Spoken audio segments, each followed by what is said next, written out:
Yeah. Question one is Oh, how. sorry. Nearly. But right. Ooh. Eddie, Oh, God. for God's We were sake. chatting so much, you two. Okay, cool. Uh, so how how did you find yourself doing the adult entertainment? How did I start? Well, I started about probably now about over 25 years ago at the dawn of the internet, and I was taking pictures of female friends, and I found that there were buyers for these pictures all over the world. So I used to like take pictures of a girl and zip the pictures up, and send a few samples out to the people, and then they used to say how much, and I named a price, including the delivery charges. They and then they just send me a payment over to my bank account, and I thought, oh, I can make money out of this. And I used to have a lot of customers in America just buying pictures, and then I thought, maybe they'll buy videos as well. And of course, at that time, um, digitalization was just coming in. Mm-hmm. And I remember taking my photographs, which I used to take on an Instamatic camera. It's a really bad camera because, and I used to take them to the chemist, Boots, the chemist. Well, I didn't actually take those ones. I used to send them to private laboratories. But on one occasion, when I did take some to Boots, they told me they confiscated them because all they were nude pictures. Yeah, so to answer your question, I've been in the business 25 years. I was taking pictures, But moved into video, and then, why? How did you happen? How did it happen when you took your first picture? Was it your girlfriend? well, actually, I tell a lie. The first adult film or porn film I made was when I was a student uh, at art college. And Art I college. went to the Slade School of Fine Art in London, which is part of University College, to do a master's in film, which I did, right? And part of our degree to get the master's was to do a film at the end Mm-hmm. of it. And we were all given a small amount of money. I think we were given at the time about £40, which was worth about 200 now or something. And we were Mm-hmm. meant to have the film stock, the camera, everything. There were three of us on each group. And when it came to my turn, they said, "What do you want to do, Terry?" And I thought, I've always wanted to shoot in black and white. That's nice. And I always thought, I've always been fascinated by lesbians. I was quite younger and very young. And I thought, why don't we find a couple of girls and we'll do a little girly film? Anyway, to cut a long story short, we actually went to Soho and hired a couple of sex workers, middle-aged Right. sex workers, about 40, and told them what it was for. We had like net curtains blowing, had a fan with they were only like 10 minutes long, and it was a lot of very soft core kissing and cuddling. Anyway, we edited it. It was on 16 mil, and we had a big festival of all the student films. My film was being put on. I called it something like London Love or something like that. 5 minutes into the film, it went dark. They'd phoned the projection booth and told them to take the film off because it was sex orientated. And the council, the Greater London Council at the time, were in the audience, all the VIPs. And anyway, I was called up before the dean, and he told me that I'm lucky I'm not being thrown out because the next day in the newspapers there was a headline saying students financed to make porn, referring to me. And that film is still up in the archives of University College, and I've always wanted to get it out. So that was the first four. I was about 21 when I did that, and then of course big gap, and then So did you know that?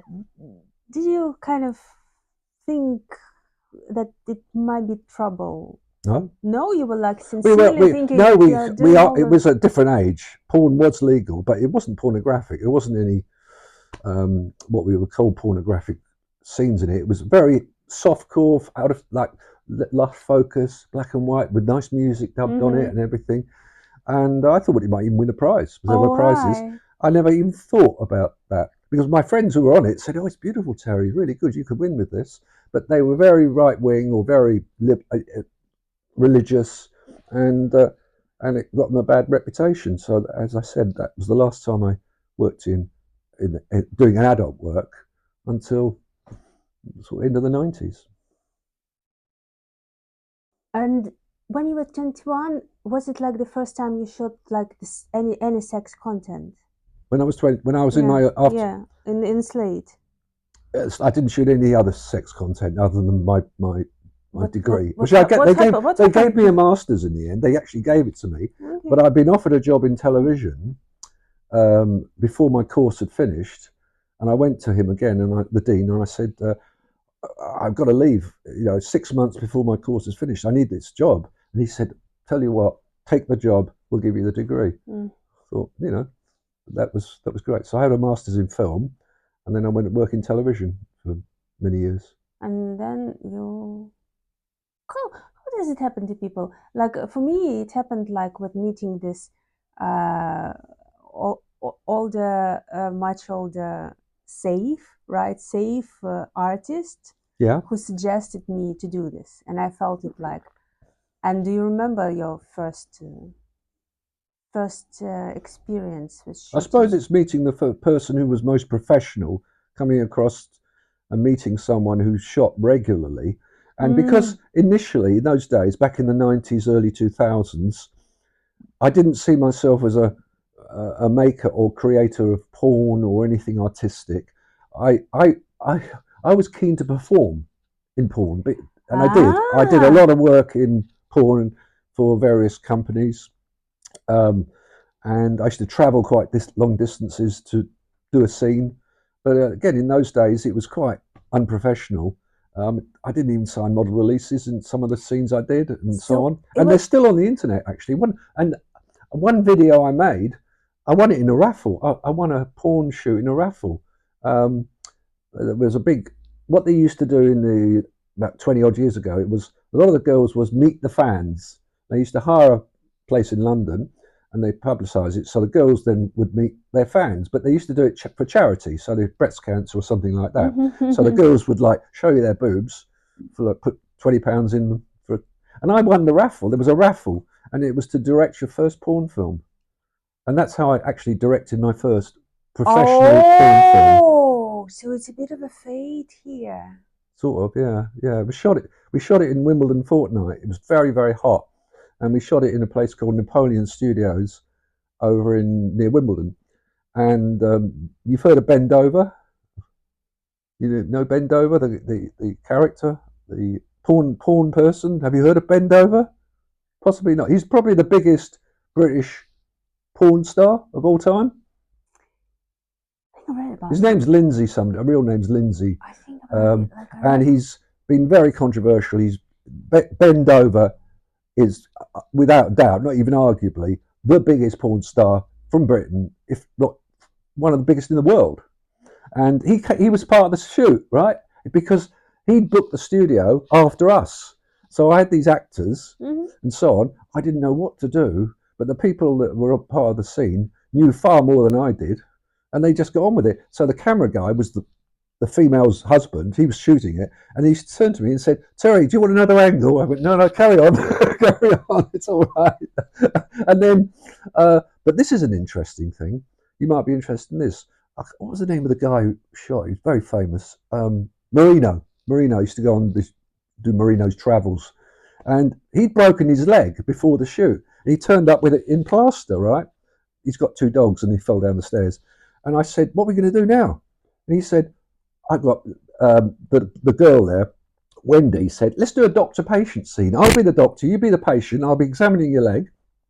And her husband was filming, so it was just that's the team. And then Ben Dover showed up halfway through the film with 2 girls and a guy, with Pascal actually, and he said, "Let's join in." So they all joined in the scene, right? And then when it came to the time for the cum shots, this was an education to me. I'd never seen this before. I knew that people fake cum shots, and I knew that people have real cum shots. And the guy, Wendy's husband, who's filming, said, "I think we're looking at this. Oh, the studio, we've got to leave soon. Let's do the cum shots." I thought, okay. And they said, do you want to get involved? I went, no. I said, no, just carry on. And So you were just like walking around. even though I'd won the raffle, it was my video, yeah. So you were just walking around like a boss. Like watching. Okay. And anyway, I said, and then she said, and they did the cum shots. Wendy was sitting on top of Marino, and he did an amazing cum shot. This is why my education came in. I went to the dressing room afterwards, and well, thank you, Marino. Very, very good scene. Well done. But can I ask you a question? I said, how do you do a cum shot on cue like that? You know, how do you do it like within a minute of when we say action, and then 1 minute later, all this spunk is going everywhere? And he said, I'll tell you my little secret, Terry. I went, okay, I want to know this. He said, Wendy's really beautiful and attractive and very sexy, and she does turn me on. That was the actress. But when I'm about to come, when I want to come, I think of my wife. Aww. And she makes me come. So he pictures in his mind his wife instead of Wendy, and that's his secret. Not everyone wants to do that, but This is a cute But I thought story. that's really nice. That's his trick.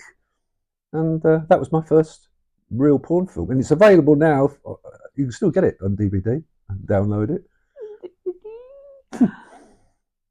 So kind of, and this all this rough. So you paid to do what with this girl? With this, she was like a sort of a porn star, right? Are you talking about the film I Yes. won in the raffle? Yes. When you kind of, it was sort of a lottery, right? Yeah, it was a raffle for breast cancer, and they picked my ticket out of the But hat. was it at the party? It was at the party, yeah. And the party you paid there to do what? I didn't pay anything. Oh, I paid for the raffle. I put £20 in for a couple of tickets for breast cancer. Because the girls came around saying, "Go on, give some money," and they were showing me their boobs. Was there any gangbangs there? No, it was a normal pub. It was just a normal party. Fans meet the girls. The most they were doing was showing their boobs. Okay, because I know, I remember this. What was her name? This lady who makes these gangbangs with lots of men. Well, at the moment, she does it today. I mean, does it at the moment. She's What's organising. her name? She has 3 children, 3 sons. Well, I know most of the ones doing gangbangs now. She has Harmony. No, what's her name? And she has a husband. I just went there once. I forgot. I was like very impressed by her personality. She was so big. You can see that she's like a very powerful woman. Was it a club you went to? No, I didn't went to club. I went to her production. What is her name, Eddie? Sheffy. Her husband's name is Sheffy. Oh, shut up. What's the Dutch girl's name? Holland. Yeah, that Dutch people. Yeah, Sheffy's gone back to Holland, and she's gone back to Holland as well. Oh, really? And yeah, they weren't very popular here, to be honest. Sheffy always started saying things which he shouldn't have said. She was great. She's a fantastic worker. I remember meeting her at your place, Eddie, when I just moved in. She did a shoot, and Sheffy was up there. What's her name?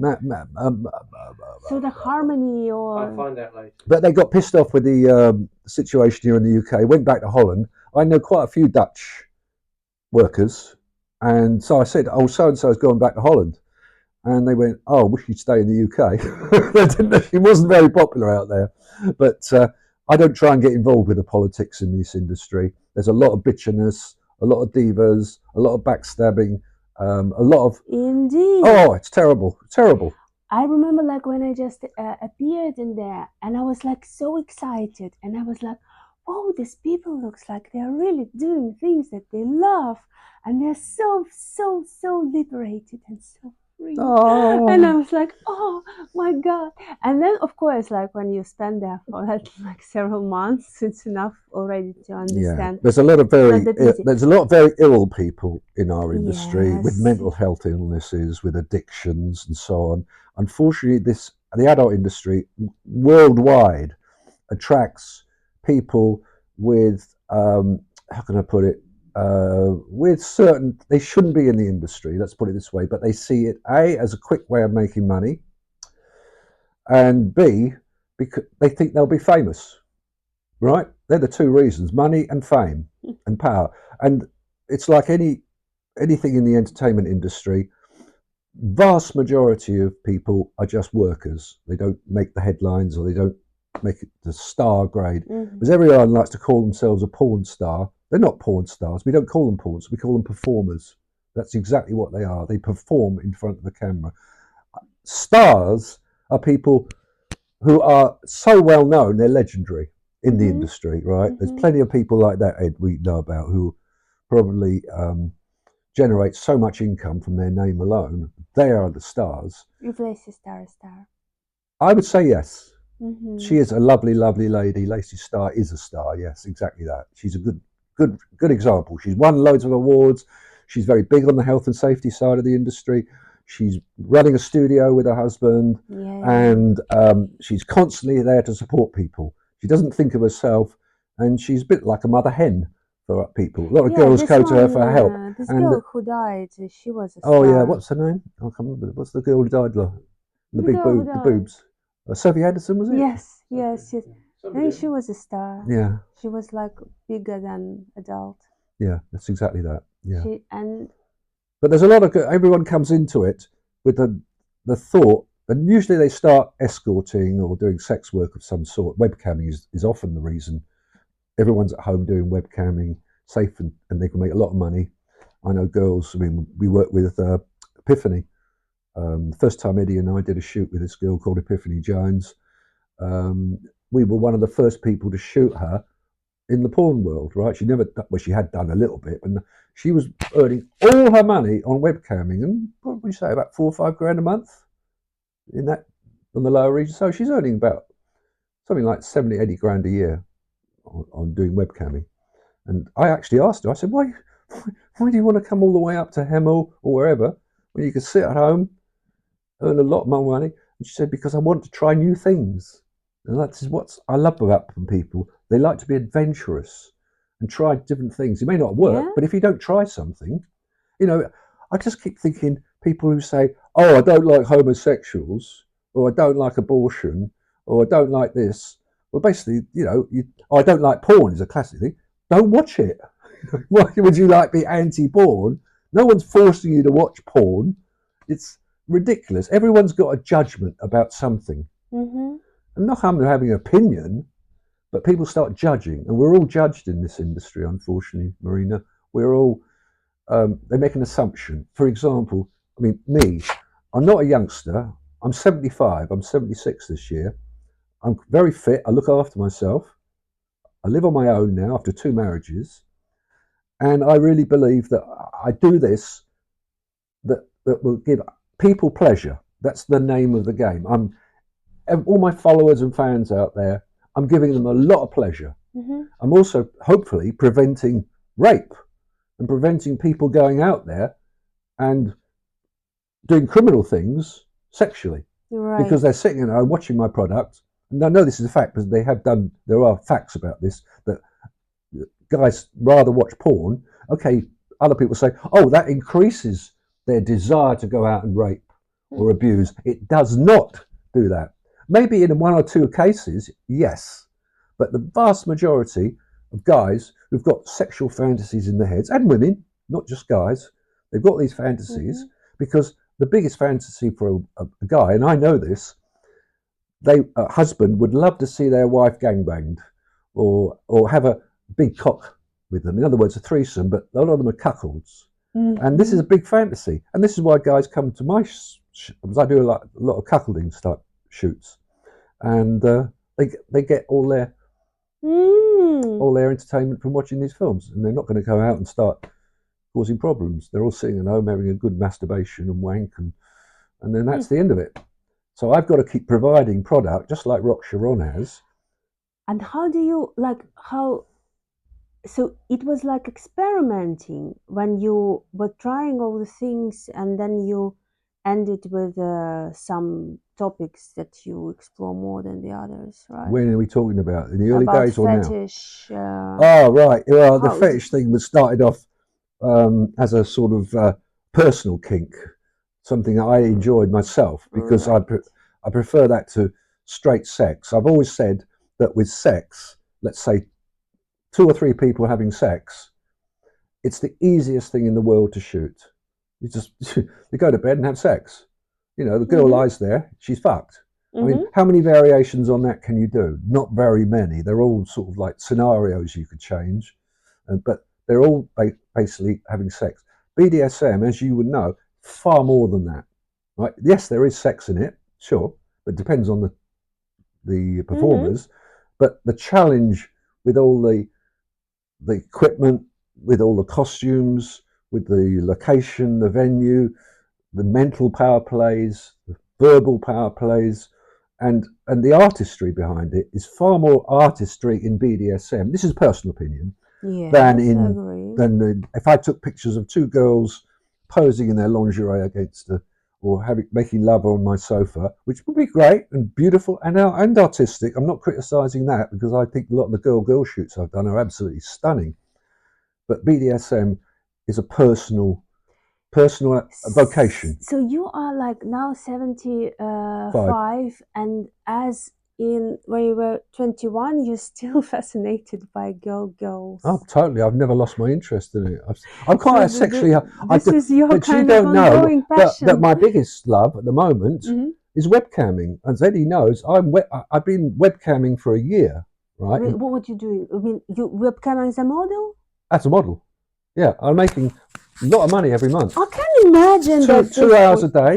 I'm having. Sorry, my voice is a little bit too loud. So are you just sitting like that over there? And there's gay people. No, this is the thing. Don't make assumptions. And this shocked me actually, Marina, because I started doing this over a year ago. I think it was January last year.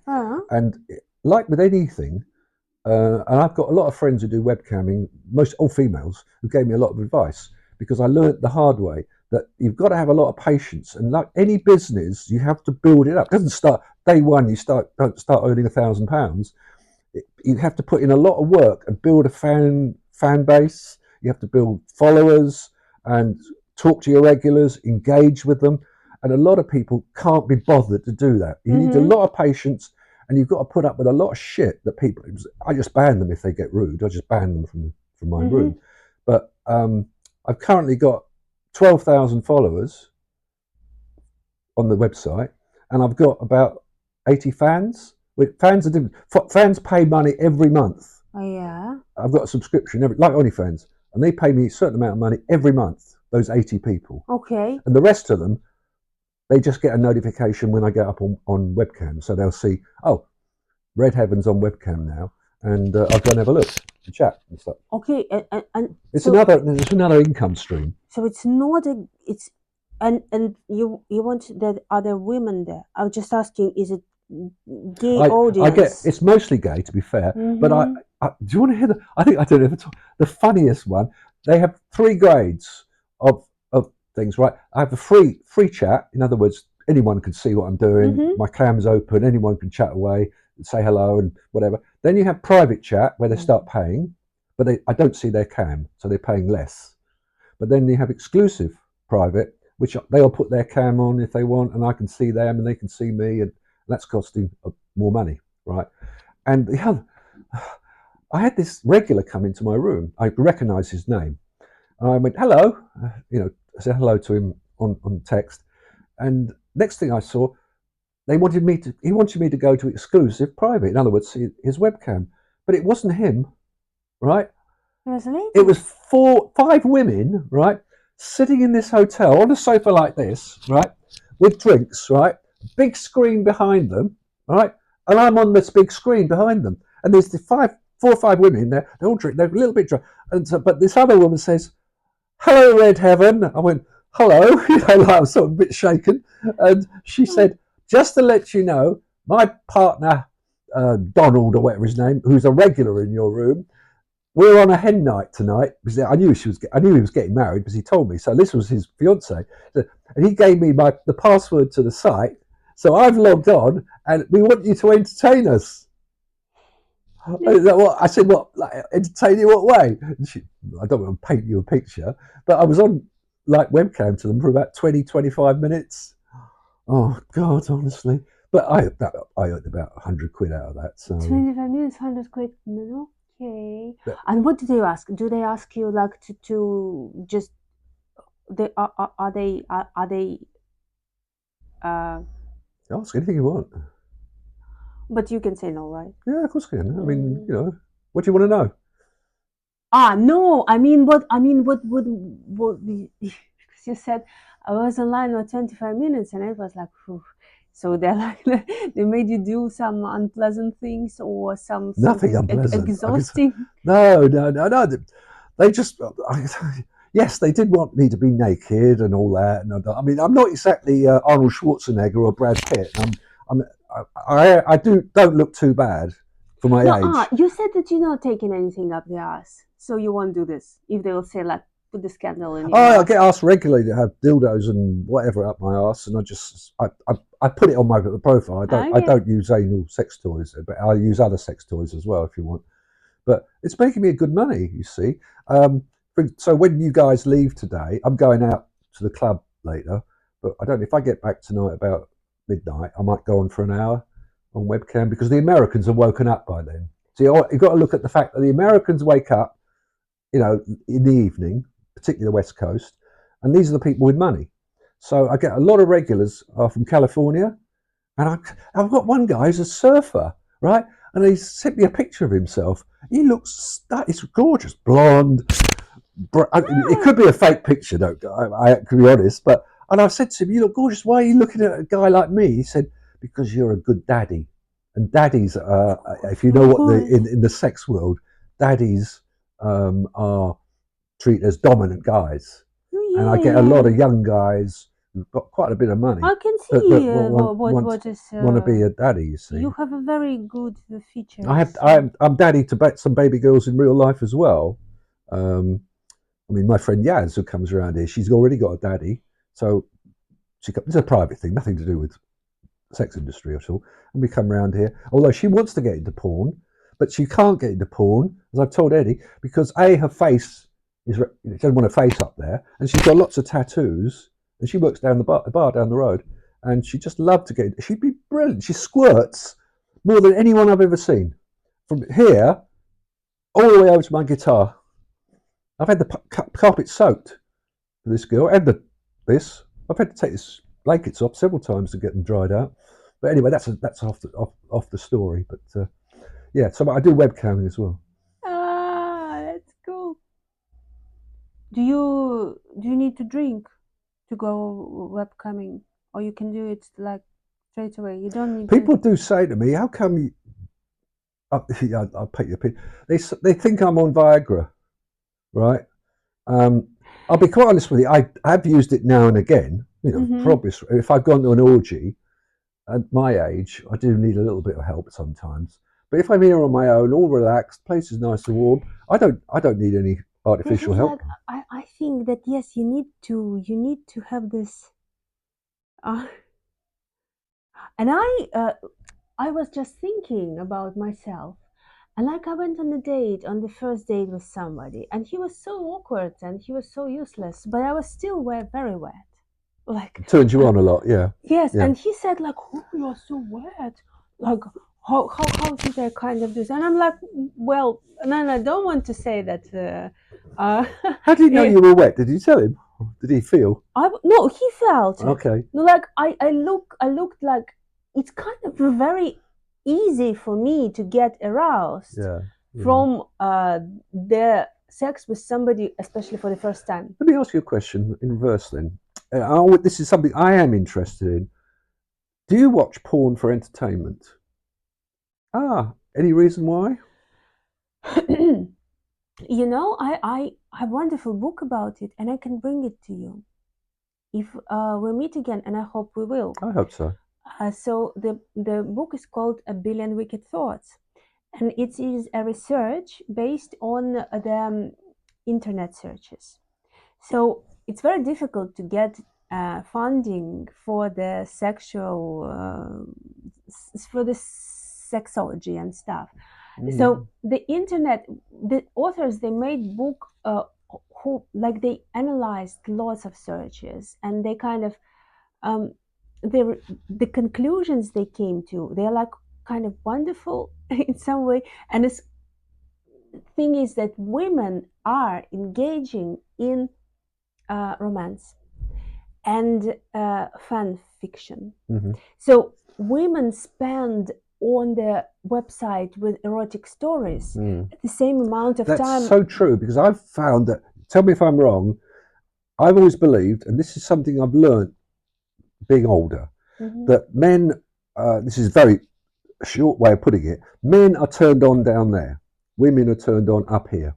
I've always, this, because I try and direct a lot of my porn, I keep saying, I might say porn, not how it's easier, to women. And Yeah. I ask them a bit like, I say, what do you watch? What turns you on in porn? I get a lot of, oh, I love lesbian porn. A lot of women like gay porn. Yes, women love gay Love porn. gay porn. They had a whole sensation, like whole obsession in Japan. That there's like super. Totally right. Japanese porn I adore. It's my favourite porn because it's so bizarre and weird and wonderful. You know, the The storylines. Japanese women all watch gay porn. Oh, I didn't know Yes, that. this is their thing. Oh, right. Like you need to. That's interesting. So But you don't watch porn at all for entertainment. they're, you know, I try not to do this because if I watch porn, I watch really sick shit, like 2 liters Coca-Cola bottle in the ass, like Nice. this sort of thing, Yeah, sure. and like turning. So you like extreme stuff, basically. So, and I don't feel comfortable with this. Yeah. Doing it, and in my case it was like always it's like you're fantasizing about the most sick things, Yeah. and when after you come and you're like, ugh. What was I watching? Yeah. And yes, so Well, it's a bit. So I did a shoot once. I was commissioned to do a shoot by Dark Side magazine. It's a fetish magazine. Dawn was coming over from South Africa, and she booked a dungeon in London called the Peacock Parlour, which was fabulous. mhm. It's one of the few instances in my career in the adult industry where I was shocked what happened, because, and I didn't realise, this shows you what, at the tip of the iceberg, what goes on. This is only what we know is very, very little. What goes on elsewhere is so much. Apparently this Dom flies in from South Africa. I still keep in touch with her. She's down in South Africa now. An extreme Dom. But when we got to the parlour, I said, I thought the slave would be here now. He said, oh no, he's flying in from Denmark. So he'll be here as soon as possible. So, and what happened, I found out, he told me that the slave's wife in Denmark, in Copenhagen, she gets requests from Doms all over the world for her slave husband, right? And then they come to an arrangement financially, etc.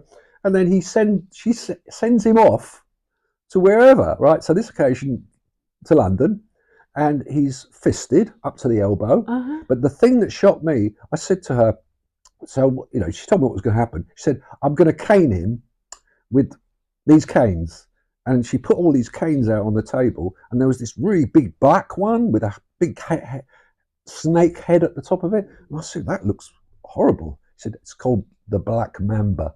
And I went, wow. And when she used them on this guy, there was blood and flesh were coming off, you know, and the fisting that was the warm up, the fisting, and I was filming it all, right? Not my cup. I don't film this normally. I was, you know, my stomach was getting, but the whipping and he wasn't making a sound. He had a big cock. He had a cock cage, which cost £4,000. It was custom steel made. Anyway, so all this blood and guts and everything was on the floor of blood, right? And I'm going, oh, fucking hell, you know, it goes up. But she's a trained nurse, so she knew how far she could go. Of course, afterwards, patched him all up, made sure he was doing all that, and he was fine. But he knew that he could trust her to do the damage. But what I loved about it was that he's being sent like a package by Amazon or somewhere all over the world to all these women who want to just beat up a slave. but I was shocked because I thought I've never seen. I don't like blood, and I don't like. Maybe I've got a very low pain threshold. a very healthy, or not very healthy. So can we just stop for a second? Because I want to pop out to see if the manager's out there. Just double check on the. I saw a lady arrive. I didn't know whether she got.